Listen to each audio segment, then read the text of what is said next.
લક્ષ્ય ન્યૂઝ, એક નજર, એક લક્ષ્ય. સમી તાલુકાના વરાણા ખોડિયારધામ ખાતે નવચંડી યજ્ઞ બાદ કોંગ્રેસની વ્યૂહરચના બેઠક યોજાઈ.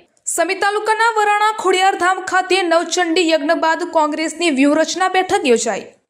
રાધનપુરના પૂર્વ ધારાસભ્ય રઘુભાઈ દેસાઈની આગેવાનીમાં સ્થાનિક સ્વરાજ ચૂંટણી પૂર્વે શક્તિ પ્રદર્શન યોજાયું. આ કાર્યક્રમમાં કોંગ્રેસના આગેવાનો અને કાર્યકરો મોટી સંખ્યામાં જોડાયા હતા. યજ્ઞ પૂર્ણ થયા બાદ તરત જ સ્થાનિક સ્વરાજની આવનારી ચૂંટણીને ધ્યાનમાં રાખીને આયોજનના ભાગરૂપે મહત્વપૂર્ણ બેઠક યોજાઈ હતી.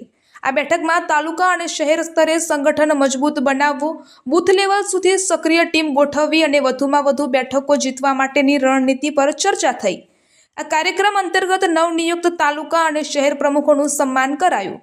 આ પ્રસંગે તાલુકા કોંગ્રેસ સમિતિના કાઉન્સિલર પ્રમુખો, પૂર્વ પ્રમુખો, તાલુકા નગરપાલિકા વિરોધ પક્ષના નેતા, યુવક કોંગ્રેસના હોદ્દેદારો, મહિલા કોંગ્રેસના હોદ્દેદારો, માઇનોરિટી સેલના હોદ્દેદારો, પક્ષના પદાધિકારીઓ અને કાર્યકરો મોટી સંખ્યામાં ઉપસ્થિત રહ્યા હતા.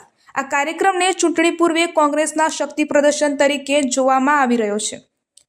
રિપોર્ટર પંકજકુમાર સાધુ, પાટણ સમી.